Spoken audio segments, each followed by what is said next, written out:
Hey guys, what's up? Brent here with electricbikereview.com, and today we've got the AddMotoR MOTAN M-150 P7 folding electric bike. This is the third bike that I reviewed from AddMotoR, but I also brought out another bike for you guys today. This is the AddMotoR MOTAN M-150, so it's going to be really similar to the M-150 P7. Basically just brought this out to show you guys a couple different variations on this bike, and that's kind of one of the cool things about AddMotoR is they've got a couple different options for each of the electric bikes here that they have. So like this one, this has a 750 watt motor. It's got a 11.5 amp hour battery. It's got front suspension here on this one, and this runs for $1,600 bucks. And then this one over here, really similar. It's got a 500 watt motor as opposed to a 750, so a little bit less. It's got a, I think, a 10.4 amp hour battery, and it has no front suspension. And I also wanted to show you guys this different color here, the black. I really like the orange. I think it's just really pops, but the black is cool too. And I think that what's dope about these guys is there's kind of like a bike for everyone depending on what you need. Like maybe not everybody needs the 750 watt powers in the motor. Maybe not everyone needs a front suspension, so you know, you've got these different options if you want to save a few bucks to grab something like the M150 as opposed to the M150 P7. So again, third bike that I've reviewed from these guys. They are pretty cool bikes. I really like them aesthetically. Also, they really pop to me. I dig them. There's a couple things I wanted to point out though, just right off the top with this bike and just with AddMotoR in general. So AddMotoR is a direct order only company, so they don't have, you know, physical brick and mortar shops. And there's a couple of really huge pros that go along with that, and then there's a couple of kind of some cons. So like, first of all, for me, one of the cons, I think, is, you know, what you order is what you get, you know. So if you have a mismatched part, if you have a component that doesn't match what is advertised on the website, which I have had before, that's kind of like, that's just what it is, you know. And another thing is, you know, talking about that mismatched part. So like on this bike right here, I think it was the front fender. These are steel fenders, which are great. You know, they're super rigid. They're not gonna bounce around as much, not gonna rattle. However, they will rust if they get scratched, so just watch out for that. But the bracket here at the rear of the fender, it's like I had to bend it like this. Hope you guys can see that kind of bend in it in order to make it fit. I mean, not a huge deal. It took me like 5 minutes to get that thing to fit, but again, sometimes just not all the parts fit. Like on the MOTAN M5800 I just reviewed recently, it had a rear rack on it, and I wasn't able to get the rear rack to fit on that at all. I just could not get that thing to work. So, you know, that's one of the downsides, I think, to direct order. However, one of the great things about direct order is, generally speaking, you're going to save a decent amount of money, because, you know, these companies are not going to have overhead of these brick and mortar shops. They're not going to have overhead of, you know, having to have the bikes in stock, of having you know, employees, stuff like that. So you're going to get a little bit of a price savings, and I think that kind of applies here with these bikes as well. You know, again, 1,600 bucks. I think it's a pretty good value buy for what you get. And then same thing here. This one's 1,300 bucks. Not that bad. So yeah, one last thing I do want to mention about the direct order, and this applies to AddMotoR as well, is there can be a little bit of a communication barrier. So sometimes it's just difficult to really to understand exactly what it is you're getting, and if you have a specific question about a specific component, you know, you may not get the answer that you're looking for, or it may just be kind of difficult to understand what's happening. So again, not a deal breaker at all, in my opinion. I just wanted to kind of lay that out for you guys. Again, like I said last video, and this is kind of something I got from Cord, is, you know, just really want to be a friend to you guys and kind of point out all the stuff that I'm seeing, because I have kind of a unique experience. You know, I put together all these bikes myself, as opposed to going to a shop and reviewing them and traveling around like Cord does. So it's just a little bit different. And then for the record also, like when I first started putting these bikes together, like when I first started this, it took me about an hour or so to get everything kind of locked and loaded and ready to go. Now it's about half an hour. So that's another thing, you know, you do have to assemble these yourself, and sometimes, you know, you may not get everything just perfect. Specifically, like I'm talking about the The disc brakes, you know, a lot of times there will be just a little bit of rattle in the disc brakes unless you want to take the time to just adjust this front wheel, you know, millimeter at a time to get it just perfect. So yeah, wanted to throw that stuff out there. So let's talk about this bike and really all of its glory, I guess. So like the M5800, I want to start here with the tires on this bike. So these are sweet tires. These are 4-inch wide. It's a fat tire bike, obviously, 20 inches tall. And the fat tires are great, you know, for going through slush, going through snow, going through mud, through sand. I mean, I wouldn't want to be riding around the fringes of this lake because it might hurt the terrain and stuff. But like if you had your own private property, OHV park, I mean, you could go, you know, in the water here and you could go through that muddy stuff, and it's going to really absorb it and kind of travel over it a lot better than, you know, regular 2.25 or 2.5 inch tires. Another cool thing about these extra wide tires is, you know, they're going to have more air volume, right, compared to a regular fat tire bike, compared to a regular size tire. And that extra air volume really just equates to a little bit more suspension, a little bit more cushion. And this does have suspension up here in the front. I believe it's the same ones that's on the M5800. It's the Mozo 100mm suspension here. We've got preload adjust right here, which is nice for people, for me especially. I'm a heavier rider, so it's nice to be able to kind of stiffen these things up a little bit. But it's also nice for lighter riders if you want to kind of make this a little bit more spongy, and also just depending on the terrain that you're riding. And then we got lockout over here. You just kind of flick this switch, and that's going to make these shocks dead. So there's going to have no suspension, no travel in them. And I think that's good for, you know, if you're going on just flat roads, you don't need the suspension. Maybe you want a little bit more efficiency. You don't want to kind of lose that efficiency from the bouncing up and down and stuff. But yeah, so back to the tires.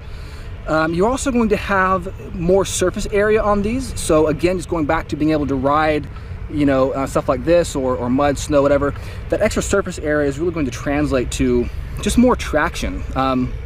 And these are 5 to 30 PSI tires, so you can really air these things down just like a Jeep, you know, just like if you're 4-wheel driving, you can really air these down, and that's going to give you even more suspension. It's going to flatten these tires out even more when you're riding and just expand that surface area. Now, the downside, I think, to having these tires is that increased surface area is going to equate to more drag, you know, so you're going to have a little bit more rolling resistance on this thing compared to a regular bike, so that's going to eat up the battery a little bit more. Now, the cool thing again about these tires is they're 20 inches tall, so that kind of means a couple of things to me. You know, it's going to bring the overall height of this bike down. So, you know, we have some folding bikes you still have full-size tires, but this is cool because it's a real low bike. Standover height is really low over here. You can drop this seat all the way down if you don't mind taking off this rear tail light and the battery doesn't get in the way. So you can really lower this thing down. And then with these smaller tires, because it's going to shave that height down even more, it just makes for, I think, a really nice bike for people like me too, who just have a shorter inseam. It just allows you to kind of put both feet on the ground for the most part while you are at a stop. Kind of gives people, I think, a general, more of a feeling of safety. So, you know, that's a pro if that's what you're looking for. And then back to these fenders, I just gotta say again, I really like the color scheme of the fenders here. I think these are steel. I just like the orange here, the orange battery. You got the orange inside these punched out rims. These rims are great too. These are double walled, and they're punched out right here. You can see the orange lining down here, and that's basically just to shave off a little bit of weight, because this is still a heavy bike. This is 60.7 pounds. You know, that's pretty hefty. And you know, with this bike, most of the weight here is going to be in the back. We've got this battery here, which weighs about 7.8 pounds or so for the battery, and the motor, which weighs about 12 pounds here in the back. So all that weight's in the back. You know, it's a little unwieldy to carry this thing around. It is definitely back heavy, and I did notice a little bit of frame flex and just a little bit of wobble at higher speeds. I think maybe just because of the shorter wheelbase, maybe the weight's in the back. I'm not exactly sure. I mean, this thing does have a little kind of a gusset here to help strengthen this frame, add a little bit of rigidity. And they also included this is like a handle. Like, I'm almost pretty sure this is a handle. That's what I've been using it for. So it's built into the frame. I think it kind of acts as a gusset as well, just to add a little bit of strength to the frame. But I use this to pick the bike up. So, you know, I'll just grab onto it right here, pick it up, and it makes carrying it around a lot easier. So I dig that. Now, this motor here in the back, again, this is a 750 watt motor. This one over here It's a 500 watt motor for the M150. It's really pretty much the same thing. It's just a Bafang motor, just a little bit less powerful. The 750, I think it's a good choice really for this bike. I mean, I would want all the power that I can get to kind of compensate for that extra rolling resistance on the tires like I was talking about, and for that extra weight. You know, it's a good motor, it's a hub motor, and yeah, and you've also got a little bit of a mechanical advantage here with this because of the wheel height as well. And you know, same thing goes with these brakes. As I understand it, you also get a little bit of a mechanical advantage as well because, you know, the wheels are not as tall as a normal size tire. So these brakes here, 160 millimeter mechanical disc brakes, front and rear. And yeah, they're mechanical, so they're not going to be as stopping power is not going to be as good as hydraulic disc brakes, but we do have this kind of nice 4-finger brake lever up here, just a Tektro brake lever. Got this rubberized edge, just gives you a little bit more traction when you're trying to grab onto this. Again, wiring, guys, I love it. Just all the little orange accents on this, I really like it. The only thing that's a little bit off, I think, is the stitching here. I don't know if you can see it on the camera compared to the orange here, but this is like a pink red on this side, and that's like a, you know, bright orange. Whatever, not a big deal. But we've also got brake inhibitors, or motor inhibitors built into the brakes here. So whenever you depress the brake levers on this, it's actually going to shut off the motor here, which is great for safety, especially since this thing has a throttle. It has a top speed of 20 miles per hour with a throttle or the pedal assist. So, you know, I think the motor inhibitors are really a necessary feature for electric bikes, especially because this is a cadence sensor, guys. You know, we can see here, if you look right through here, this is a cadence sensor. You can see the magnets back there. It is a 12 magnet cadence sensor, so you're going to have a little bit more sensitivity, a little bit more precision compared to like an 8 magnet sensor. But you know, there's going to be a little bit of start-stop stuff going on here when you pedal, and you know, that combined with having the throttle, if you forget to let off it in an emergency situation, it's just nice to have those motor inhibitors just to be absolutely sure that you have the shortest possible stopping distance. So I like that. Let's see here. So we have this this light up here on the front. I want to just point this out real quick. So this is attached to the arch here on the suspension, so it is going to bounce around because it's you know, it's unsprung weight as opposed to if it was attached to the frame up here. But the good news about this light compared to the M5800 is it's actually connected to the electronics and to the control center. So you can turn this light on with a button pad, which is nice. The only concern I have with this little thing right here is this wire hangs down kind of low. I try to tuck it into the cluster here. I couldn't really get it to go in any further, but it does hang a little bit low. So if that's how it is on all the bikes, I would just caution, you know, to make sure this thing doesn't get snagged up and pulled out of the light here. So let's turn this thing on real quick. Turning this on is it's kind of a two-step process here. So you have to actually you have to have the keys in when you turn this battery, or when you turn this bike on. So first thing you have to do is have the key in, and you have to turn it all the way to the right. So yeah, one thing I do want to caution you guys again about this is something that I experienced is if you leave this other key on here while this is plugged, or while this is actually in the ignition, it was like interfering with my pedaling. So I would pedal and my foot would like snag on this key or like poke into my ankle. So probably if this was my bike, I would probably just take this key off and only have just the one key in here. So yeah, I just wanted to point that out. Also real quick, while we're here, the battery charging port, three prong right there at the top of the battery, which is great compared to it being at the bottom of the battery. So there's really no chance of the cord getting kind of snagged by the pedals. If you leave it plugged in and you forget, you know, as opposed to it being down here, it would definitely get snagged. So good location for the charging port there. Okay, so got the key turned on. To turn the control center on, there is a power button on the bottom. We'll hold that, and boom, this thing comes to life. All right, so up here on the top, we've got the 5-bar battery indicator. Not too bad. I always like higher bar battery indicators, like a 10-bar or something. You know, they're just gonna be more precise. You're gonna have a more precise feedback of how much battery you have left, or optimally, I always like to see a percentage indicator up here as opposed to a bar, but you know, whatever. Top right, we have a odometer. In the middle here, we've got your current speed, and then mode, or kind of like a name for your pedal assist mode, and then your pedal assist setting, and your wattage output. So this has a total of 5, well, technically 6, I guess, pedal assist modes. 0, and then you can go all the way up to 5. So kind of like the M5800, just to show you guys real quick, like let's say we leave this thing in the pedal assist mode 5, that's like my preference. We turn it off, turn it back on, it's gonna reset the pedal assist mode level 1. So just, you know, something to kind of keep in mind here. Now, when you do hit the throttle, this thing is live from 0 miles per hour. Me personally, like I really like that because like when I'm at a stop, if I'm riding this thing on the road, when I'm at a stoplight or crosswalk, I want that throttle to be live right away to just help me get going. I don't want to wait for the pedal assist, especially if I'm in a hurry. I want to cross right away. So I like that. It's also really good for if I forget to kind of downshift and I stop maybe at the bottom of a hill or on a hill or something. It's just good to be able to, I think, have access to that power right away as opposed to having to start the pedaling, get it activated, hit a certain speed, and then have it live. Now, the only downside to that, and I pointed this out before, but I want to point it out again, is if you're walking the bike and you do have the pedal assist on or the bike is on, it's easy to forget and it's easy to kind of hit the throttle, and this bike will get away from you pretty quick. I mean, 750 watts of power, it is pretty powerful. So definitely just want to mention, you know, watch out for that. If you do keep this thing on pedal assist level 1 while you're walking around, just be careful. So again, this is a 20 mile per hour top speed with a throttle and the pedal assist. But back here real quick to the control center, if you hold up on the button pad, I'm not sure if we're gonna be able to see it here in the broad daylight, but if you hold up, it changes a few of the settings here. So now we're gonna display average speed. If you hold up again, it'll display max speed. If you hold up again, it goes back to just your current speed.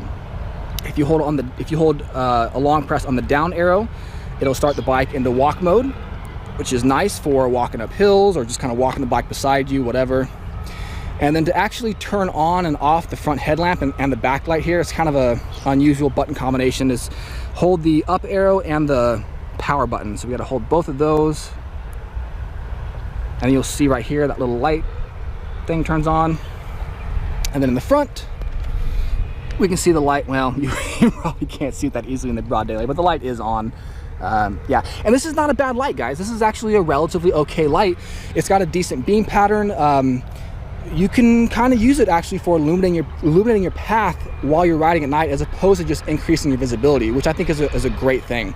And speaking of visibility, I mean, that's another reason I like this orange. This thing is really pretty highly visible at night, from the sides, from the front, whatever. You got all this kind of orange accents going on.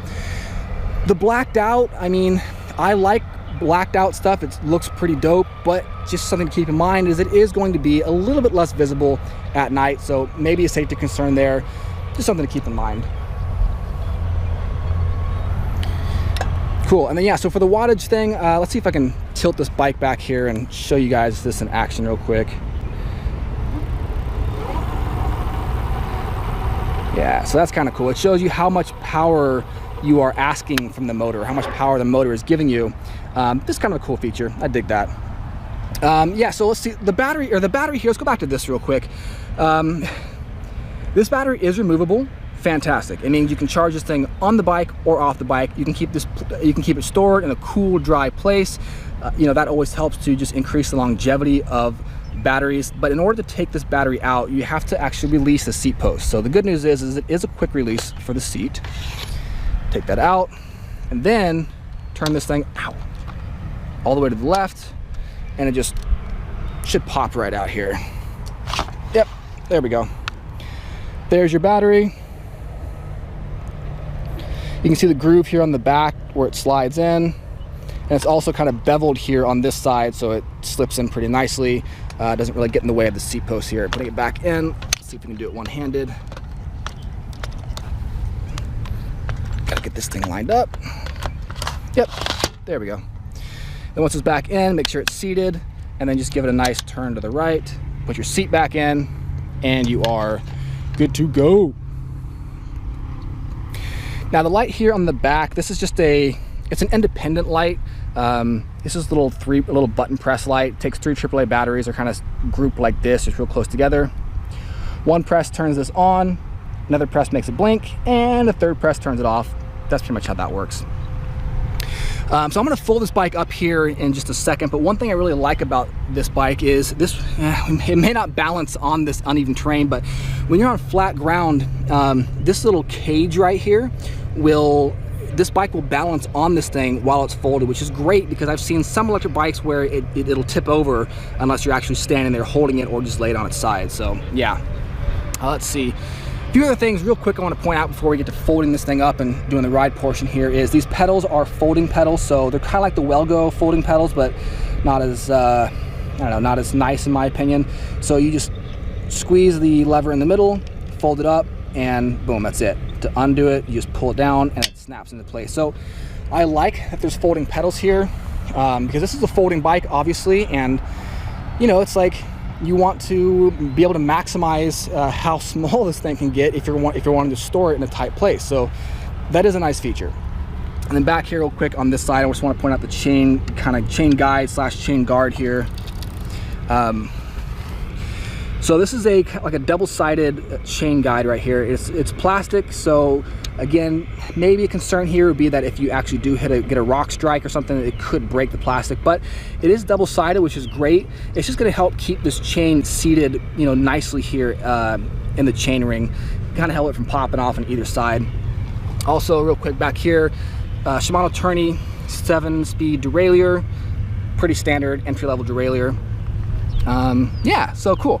All right, oh, one last thing. So, and this is actually something that Court pointed out, and it's a really good point, is so for this frame, the joint here where this thing folds, it's relatively thin. So let's get a top view here. So like when you pedal, this thing does not jut out too far, so you don't get knee strikes, it doesn't hurt your knees, and that's actually a really good point. Like I didn't really think about that, but you know, on some electric bikes, these things they're just really wide, and it's easy to get, you know, I guess you would call it a knee strike or a leg strike, whatever. So yeah, I like that they really were conservative with this, but it still feels like it's pretty sturdy. Again, aside from that kind of frame flex that I mentioned earlier on. So yeah, let's fold this bad boy up. I will switch cameras here real quick and show you this thing folded, and we'll do a quick test ride. Okay, so unfolding this bike takes pretty much 2 steps. There's a latch here on the right-hand side of the frame. Pull the trigger, undo it. 1 latch here on the handlebars. Pull that up. Oh, handlebars fold down, and boom, the bike folds in half. Now, if this was on level ground, this thing does, like I mentioned, actually stand steady on its own, so you can leave it unattended and folded. The only thing here with AddMotoR is I did not include like a strap or any pieces of Velcro or anything to keep this thing, you know, folded when it is in the folded position. So if you're not careful, this thing can kind of swing around on you, or maybe just bring a bungee cord or something to help keep it stable. And then unfolding it, same thing, just in reverse. Bring this back.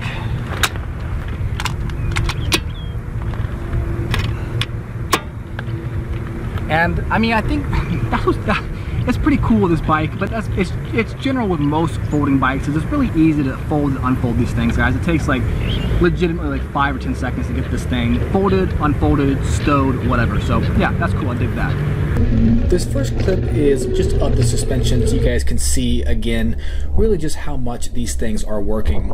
And remember, these are the Mozo suspension with 100 millimeters of travel here. Just to go back to the fenders, remember how I mentioned how they're steel, so they're not going to rattle around as much as plastic or aluminum fenders. And also just keep an eye on the headlamp and just think of all that vibration going from the tire to the forks directly to the headlamp, because it's attached to the arch there as opposed to it being on the frame itself.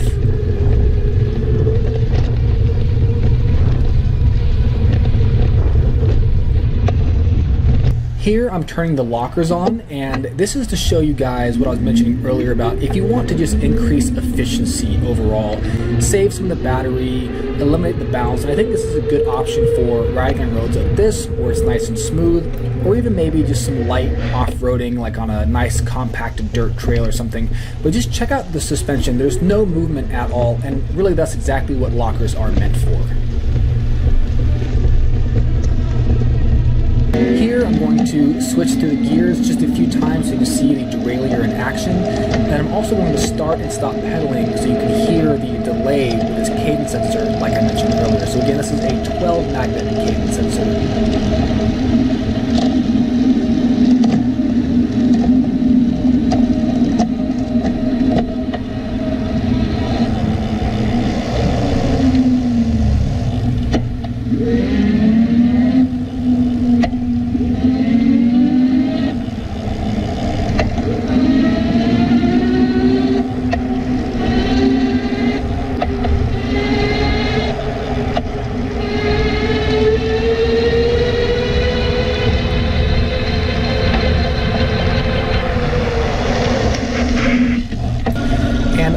clip, I just wanted to show you guys the steering, basically just the front wheel.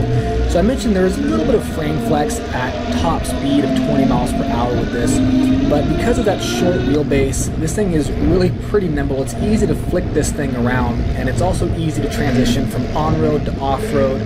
But again, just because of that short wheelbase, the shorter tires, there is a little bit less stability overall.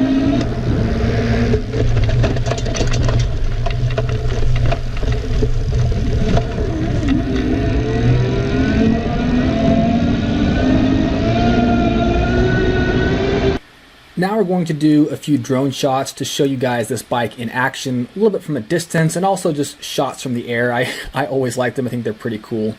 This is the same area, and this is just a kind of a compacted dirt trail that I'm on right here. This bike performs well in that. Again, this is also going to perform well with snow, mud, sand, gravel, loose terrain, stuff like that, just because of those really wide 4-inch fat tires.